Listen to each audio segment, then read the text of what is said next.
Now there is supposed to be some discussion, panel discussion.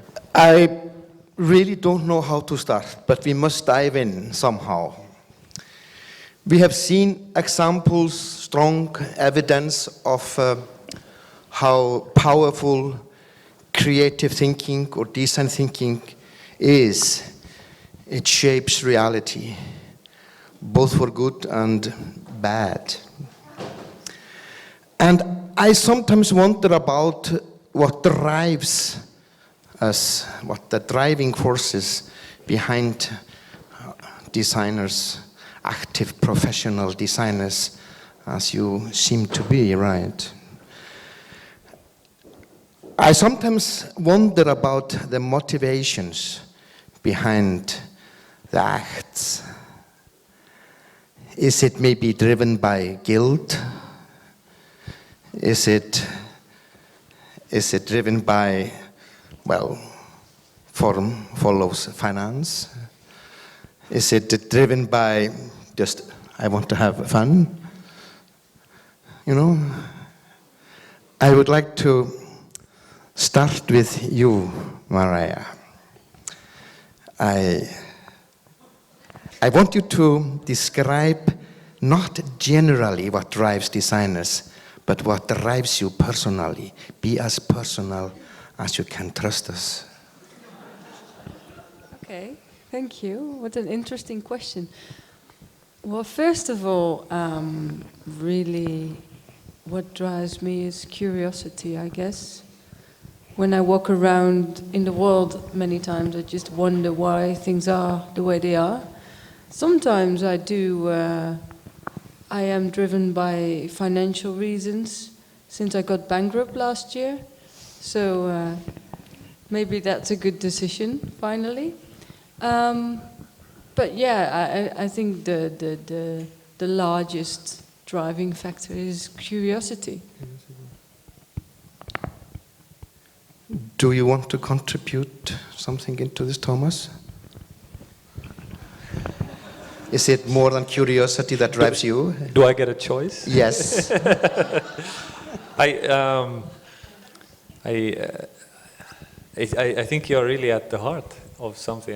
It's not a topic that anyone is really prepared to talk about, I think, and I think that's why we should deal with it. I think what you mentioned, guilt, greed, pleasure. Do they drive you?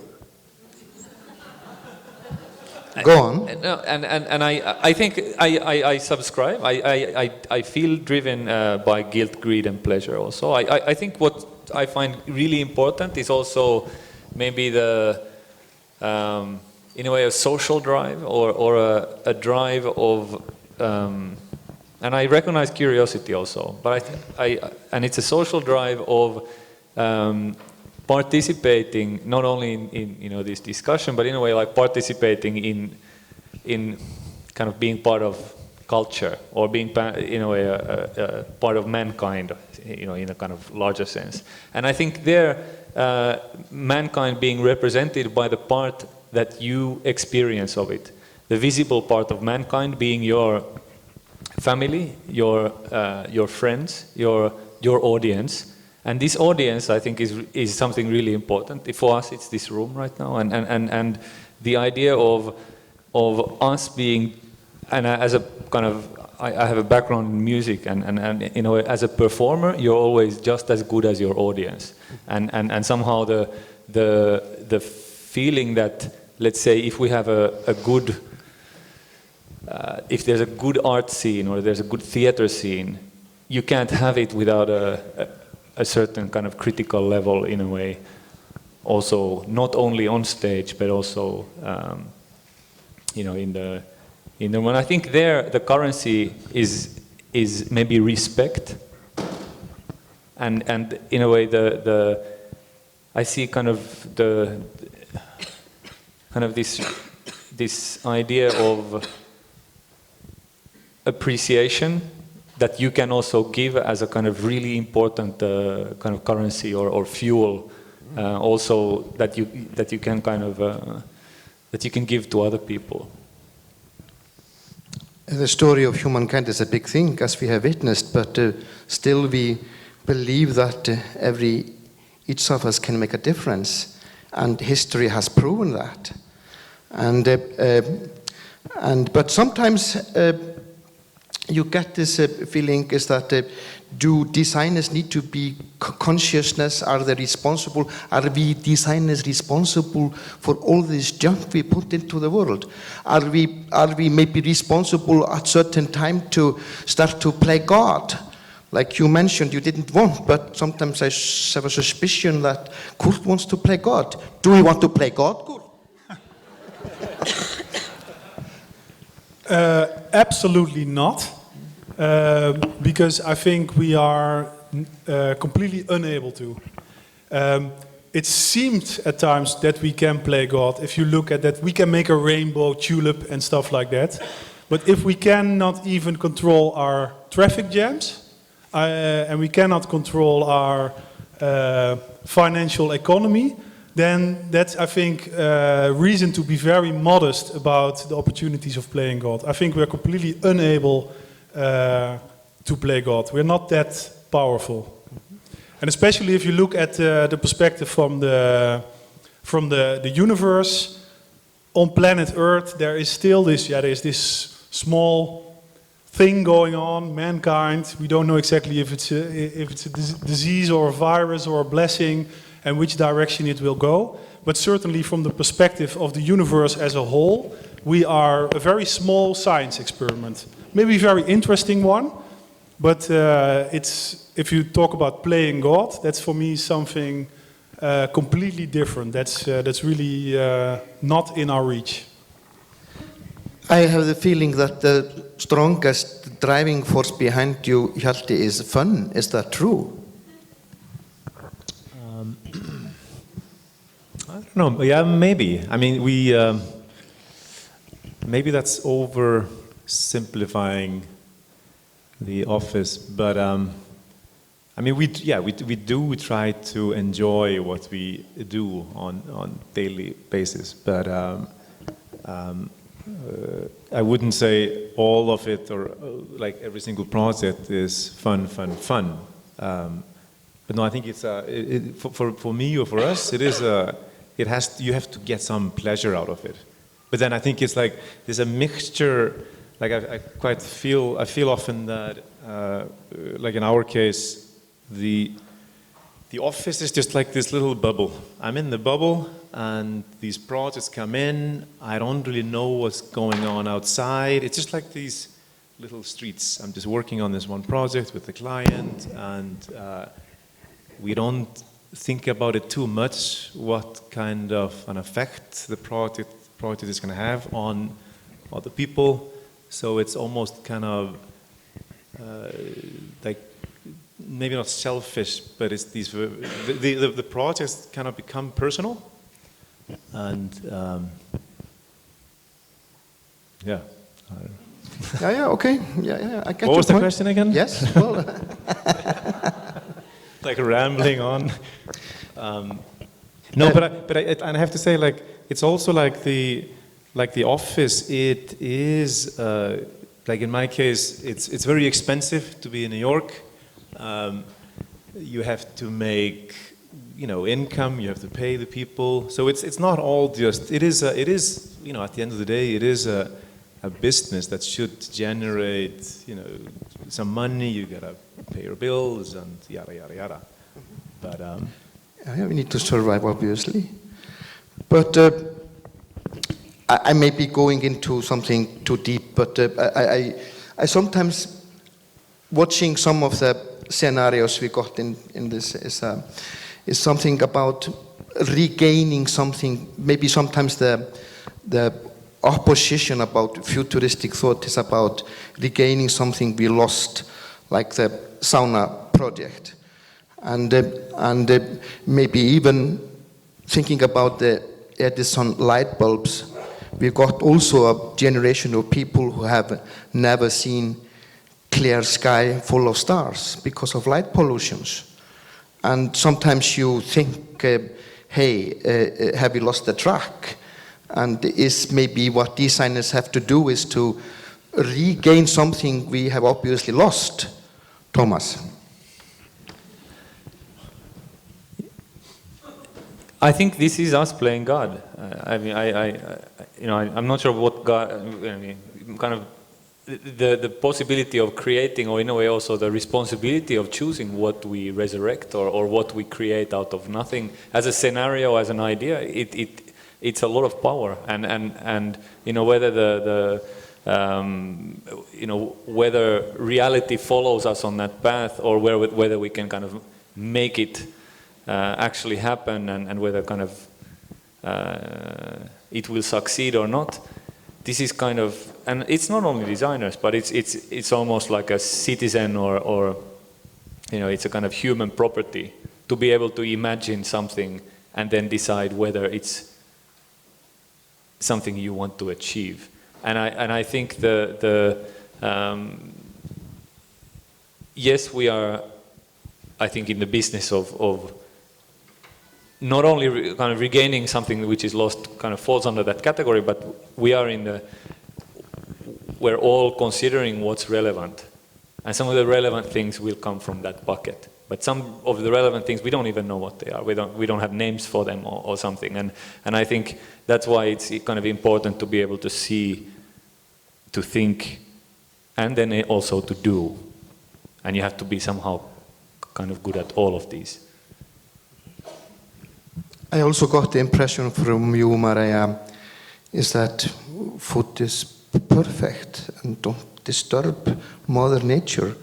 Sometimes you get this feeling that maybe there's difference between masculine thinking and feminine thinking, in the sense that the masculine thinking has tendencies to conquer nature, to stand on top of it and to bend it, to make it obey your needs, while the feminine side wants to understand nature and work with nature, learn the forces of nature, and learn to let it work together. Are you? I know you are both from Holland and you know probably each other really well, but I sense you a little bit coming from different ways of thinking. Is that true, or do you have something to say about this? I think it's interesting, your comment, and I don't know. I just do my things intuitively, so I don't really know. But you have consciousness, right? You know that your doings can have. Yeah, but it's interesting because we didn't know each other in advance. Yes, that's so. And now we speak to each other, and I think we have a lot of similarities. And I think. But you both use the phrases about the smelling of the shampoo in the woods. Yeah. Is that coincidence? Yeah, it is. Yeah. Wow. Yeah, and we had some. I made a documentary with the title 12 years ago. And since then, it has become, at least, I was Maybe really I stole surprised. it from you. No, it's not stolen. It's definitely not stolen.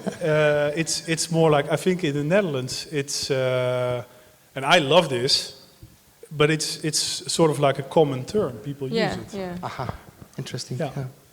Yeah, but I think my aim in a way is to put emotion into things that we take for granted, or to take the dust off something that we see, to see it into a new light. And so I'm not, besides the fake meat project, I'm not really developing anything new so much. I think you're doing that maybe more.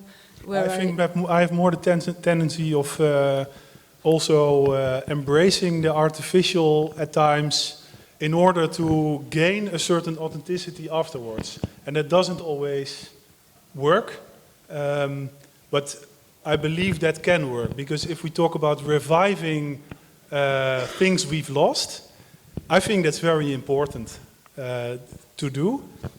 But I think a lot of people try to do that in a retroactive way, actually going back to the situation we were in. And that I don't believe in, because that will never happen. The context will always be different. And what we should avoid is that it becomes nostalgic.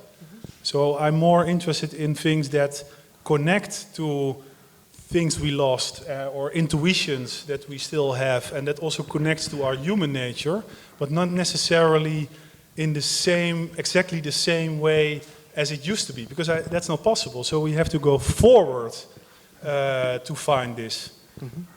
And yeah, that's very difficult. I would be the first to admit that and agree with that, but still I think that's the direction we have to go in. Mm-hmm. There is no question that the way designers think is different from what we can say at whatever from the last century, from the last decade of the last century.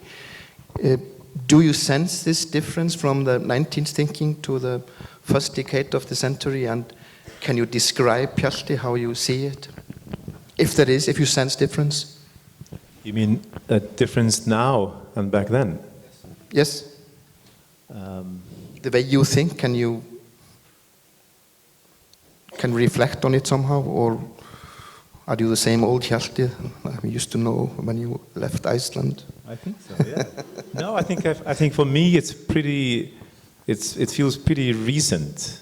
You know, like you studied about all these guys before, and you know you take these courses, so you're familiar with it, but on daily basis in the office or what I do, I don't really think about it. It's somewhere here, but I feel like everything that I do, it's very current. I don't know if I'm not sure if I'm answering the question, but it's like it's very seldom that I think about the past or some things that were done before, and it's back to this. I go back to kind of like this bubble. Like the office is kind of like you go away, you come back in, and you're just in this little glass house doing your stuff, and yeah. Thomas, do you sense difference in design thinking from the 19th to the last decade? And if so, can you describe it? I think it's I see a lot of people in the field of architecture, especially, not only from the 19th, but let's say in the last 30 years, the difference of my professor's generation and myself, that in a way those roles or the models of operation, or in a way the way that offices are established and the way that the way that architects work and the skills that they have are actually not anymore valid, and there will be no next generation of architects like my professor's generation, and there's a kind of scattering from the heart of the profession, and it's all about trying to find in a way new models of survival, actually, and putting to use the skills and somehow trying to find something that you can achieve. And I think some really exciting things seem to be coming out from this kind of exodus. And I think there is always there are a small number of people or certain people who will do the same thing as the previous generation. But I think in a lot of fields, the cores, the pure island in the middle of the profession is kind of half deserted, and there's a lot of people somehow swimming in the kind of muddy waters between disciplines. We can call it multidisciplinary, but I think it's just people are just kind of trying to find something that they can be good at, and I think that's somehow the shift maybe from that has intensified from during the last 10 years. Can you share some thoughts on this, Maria? Do you sense a difference? Well, yes, I see quite a large change, but maybe it's more in the last 20 years. And I think we should also consider that design in itself as a profession is a rather young profession. And maybe for new students that's something they take for granted, but still you have to see you have to look back at where the craftsmen became designers and where design was purely focused on making shape or making a practical function to an object, to transforming into conceptual design, where suddenly you could decide not to make an object but to make a service or to make a construction or to make a system or an idea or a religion. And I think that's where, for me, food became something that you could do because it's ephemeral, and then you can continue thinking that you, as a designer, you could even make a new political idea. And so I think a lot of things has changed. I think the new generation of designers are much more aware of the idea that designing is not Gestaltung as a shape of a material thing, but as a shape of an idea, and I think that really opens up minds to new thinking. And there was one other thing I wanted to say, but I lost it. So. And maybe Kurt can pick it up because he said lots of things about this. But is there something you didn't say about this? Trying to read your mind yes. now. Well, I didn't talk about. Well, I'm a person who's very hybrid, and I've been so for a very long time. So that's, for me, it always has been a very normal situation to operate like that. I also have great respect for people who have one defined skill or expertise and really can get depth in that and present something strong there. I'm not that kind of person, but I like to work with these people also, and like to connect existing disciplines and expertise that people have. And I think that's the nice thing of the role of a designer, that you are my mind. You are in a position. That's what I wanted to say, yeah. You are in a position to make connections that other people don't make. For example, because we were talking about the lab-grown meat, and you also did a wonderful project about a different way of presenting. What's it called? Vegetarian products? Vegetarian alternatives, in a way that's not mimicking something existing, but actually creating a new story around it. And I think this is a great example. That's also what I'm trying to get in the lab-grown meat project, where designers can play a role. Because if you leave this to engineers or scientists, they will try to make a fake version of the meat that already existed, but then a vegetarian alternative. Whereas a designer has so much abilities to understand society, understand culture, also understand the dynamic of it, how realities can change, what role storytelling plays in it, how you can make visualizations, and you can participate in something like that as a designer. And I think there, especially in those kind of domains, designers are really needed. There's really a position for designer, not to make a nice packaging after the product is finished, but to bring in this design sensibility from the start. I mean, creativity is not a private property of designers, but it is their profession. so they are the professionals in creativity, right?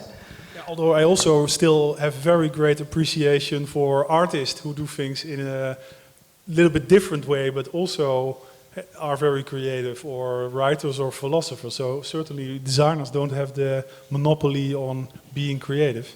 Obviously. There is one phrase here in Icelandic as a subtitle for DesignMarch.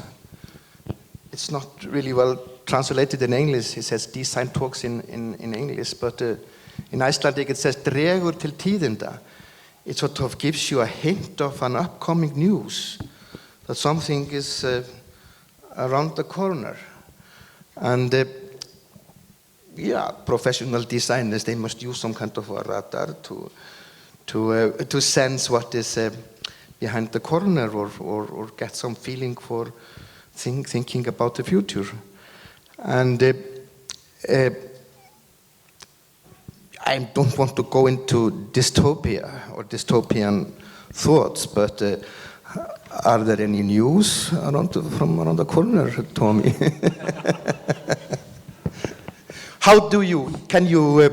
Can you sort of share something of your most recent thinkings about how you sort of see things going, or sort kind of a current, or how can you sort of give us some feeling for how you perceive currents or trends, or I'm sort of a trend setter here? I mean, I think there's been a, kind of under the surface already in a lot of the presentations, and I think a lot of the discussion ongoing right now is in a way, how do we insert a different set of values into maybe not only design processes but decision making, and that we're kind of somehow not satisfied with the typical values, whether it's the client who walks in with their agenda or so on, and we need to kind of find strategies of kind of going around this, and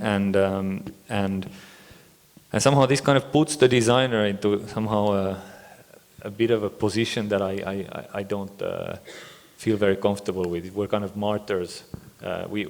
We know, but the world doesn't want what we have, or the market is not appreciating our great things. We could solve everything, but we just don't have no one asked us, or no one kind of rang us on the phone. And somehow I think a lot of people are seeing this. I mean, we're working with very different kinds of projects, and a lot of them are kind of completely client driven, and we kind of try to find what is it that we can do in those processes that are somehow, in a way, kind of pick a fight that's relevant in that. But if you want to kind of do something that is really somehow not part of is off the menu, kind of with the usual players. With this I'm especially referring to, let's say, manufacturing processes or construction or real estate or something like this. You actually have to kind of do it yourself, and you have to, and even if you're a complete amateur, you have to somehow do it better than the people who've had 100 years of training or these organizations that have kind of completely sharpened their weapons, and you're extremely vulnerable, but you have no choice. But then again, it's non-symmetrical. You're still, maybe you're more angry, maybe you're more daring, maybe you're more crazy, and then there's only one way to find out how it ends. Being angry and crazy, driving forces behind creative people. Hjalti, what is around the corner in New York these days? I have to say, like in my case, I feel like it's this, and this is a very narrow look at it. It's like this new, and I'm sort of starting to see this over the last few years.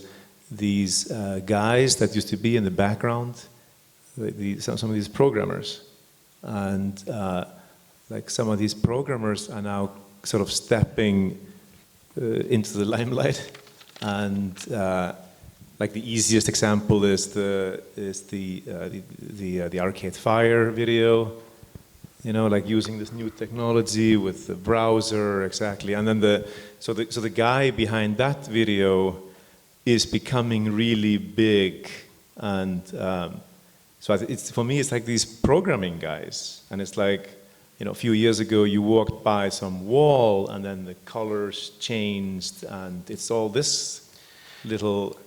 Come on, Hjalti. Programmers guys didn't. They at least used not to have souls. They were just technicians. Are you saying that not the one that I'm talking about? So they are. I think I have to say, like, there are a couple of these guys, and they are just doing amazing stuff. And it's like one guy. I should keep him for myself, and I'm going to tell you his name. I think his name is Mr. Doob, and it's just crazy amazing stuff that he's doing that you couldn't really have done, let's say, 10 years ago or 3 years ago. And Kurt, from listening to you, and you mentioned many things around the corner, which of them are the closest? The closest? Yes. Well, I think if we try to look around the corner, well, for me it's very important that I'm never about predicting the future, because I think that's so ambitious. But I do feel very often, and there's one inspiring remark that Marshall McLuhan made. He said people tend to live in the rear view mirror. We are in the car, we are driving towards the future, but we are looking in the rear view mirror and try to find our path through the rear view mirror. And that means that we have the conceptions, the notions, the disciplines, the institutions of yesterday.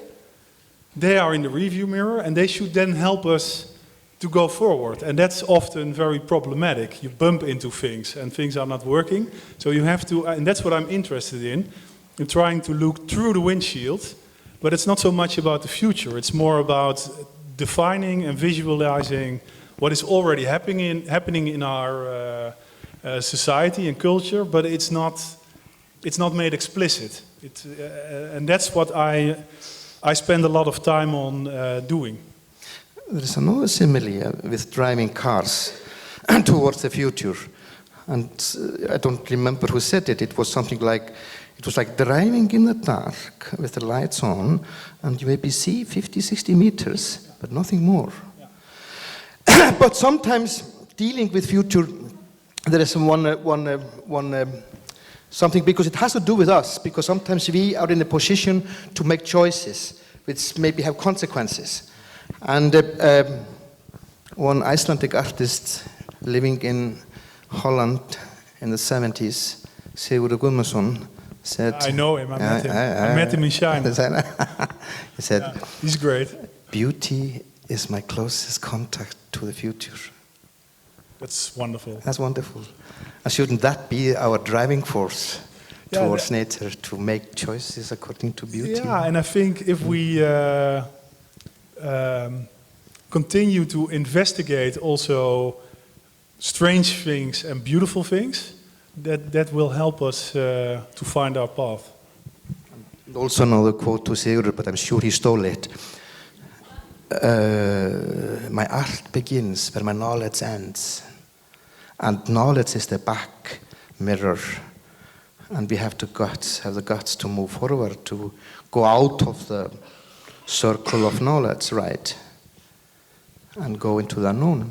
Yeah, I think that's specifically a role of creative people who have the guts. And often artists do this, that they spend a lot of time on following their intuition into something, whereas it's not recognized by a larger group at the moment. But a few years later, it is recognized, and even 30 years later, it's a cliché, and it's very normal. But that position, if you want to take that position, you have to. I think for me, it's about the personal ambition, notion, and also just because it's most interesting to be there, and then you can go there and spend time there. Something, Thomas?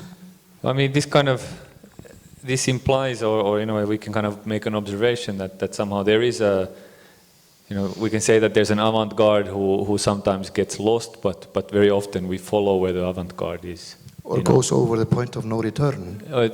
Over the point of no return, and in a way, I think there's a real kind of struggle when we get what we want also. Like someone, in a way, whether it's your prediction or in a way whether the design gets realized, but it's not exactly what you wanted, or in a way the alternative becomes the mainstream. I mean, this is kind of a discussion I had last night with someone, and I noticed coming to Iceland after 5-6 years that the imagery and the identity of the country has been reshaped. And it's now the knitting and the xylophone and the kind of electric guitar wall that is the national landscape with beautiful long exposure photographs with 3 words in them. And this is kind of the... Where do you run? Yeah.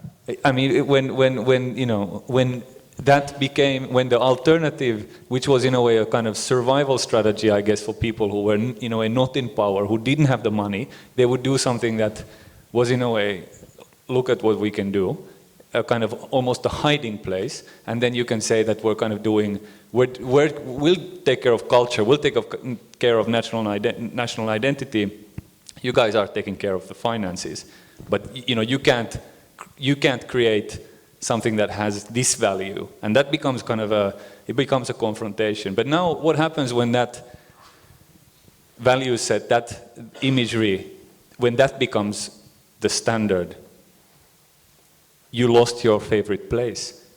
Where do you run to? Thank you. Good.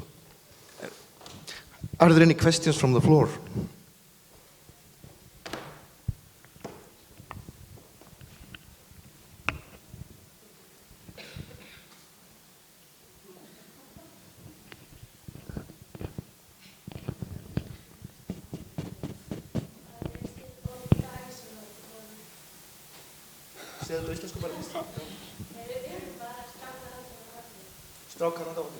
No. She asks, are there only guys around the corner? Well, she's a woman, of course. But is there only guys around? Are there only guys around the corner? Yeah, but that's true. There are only guys around the corner. Does that answer your question? No, I seriously, she's maybe.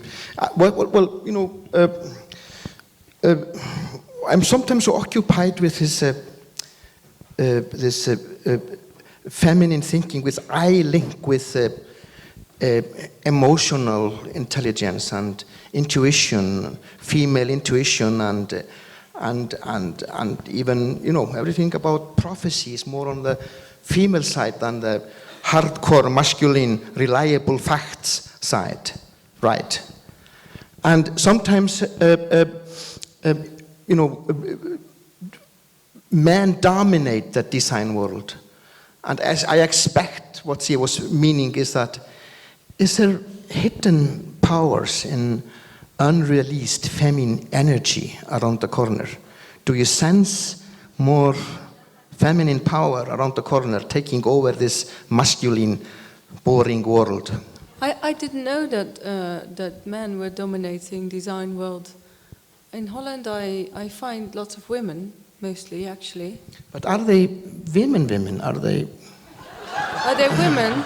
Sometimes you sense this, men, women who are just like the other guys. Oh, yeah, we've got lots of those too.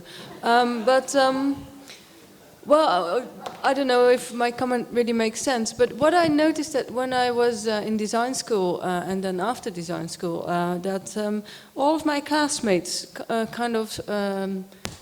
for a long time and even still didn't get children. And I was one of the few persons that quite early became a mother. And in a way, I think it's because in Eindhoven you really get pushed and trained to make your career. So having children is really, really unhandy because it really takes your energy away from focusing on designing. But what I have found actually is that it really helps you with your work to be a mother, for me personally, because it also grounds you and it makes you understand what is important and what is not important. And especially working with food, for me it helps to know that they are there, I feed them. It's a very down-to-earth idea that is the essence of life. Feeding your children and making them grow up, and I think this kind of simple things like becoming a mother, having children. That was one of your driving forces. Sorry? Being a mother was one of your driving forces in design thinking? I think that really helps, and I think it also helps your creativity. And of course, you're tired, and you have less actual time to work on your work. But women are multitasking. But I think it really helps you to work on a different level. Yeah. But the majority of students in design department in here are women, and I think it is slowly moving more and more into that direction, at least here. Is it also that case in Finland and Holland?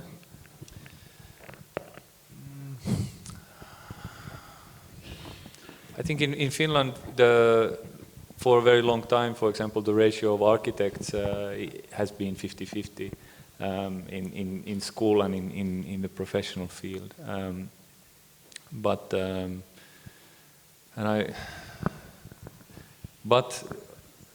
you know, there has been a tendency of kind of young men being more competitive.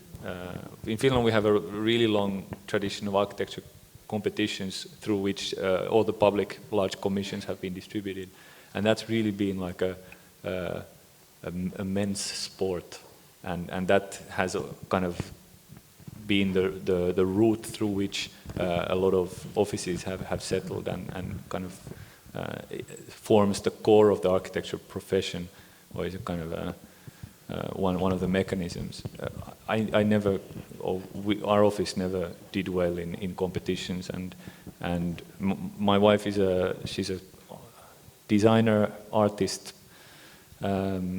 graphic designer, illustrator, and she's the boss in the office completely, and also at home, and I try to do my best. But I think the really important thing, let's say, I'm not sure. I think she's maybe more masculine than me in a lot of ways, and she's much harder and less compromising. But my somehow the important thing, I think, is to be able to somehow have people constantly around you who are completely different than yourself, and who you respect, and who you are willing to include into, or in a way that you kind of, that give you the gift of being able to change your mind. And this has nothing to do with, you know, where they're from or who they are, but I think this is kind of and maybe they're other professionals or you know, or they're in the, you know, from the same field, but it's kind of, that's really that's the moment of exchange. You get something really valuable out of it. The chemistry between... The chemistry, the alchemy. I agree on that. Another question from the floor? Yes, I'll try to give a little bit about design process and what you think about working interdisciplinary, and what kinds of people you're involved in your process, and if you're doing participatory design. Maybe you will start, Hjalti. Sorry, can you rephrase? Can you? I would just like to hear a bit about the design process and Yeah. I think To build the chemistry, maybe. To build up the chemistry. Are women in your studio?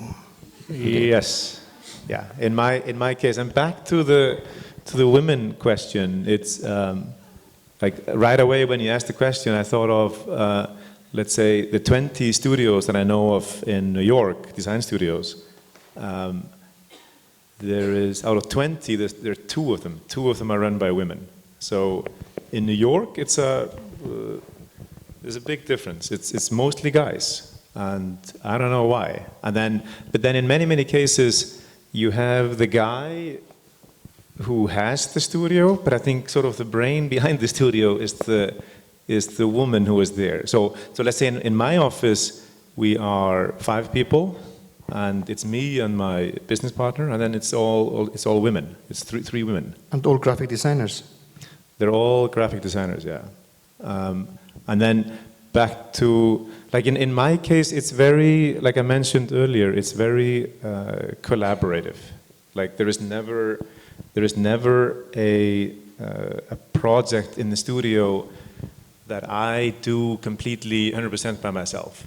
Like it's always me with someone, me with Jan, or me with Nicole, who's been with us for 4 years.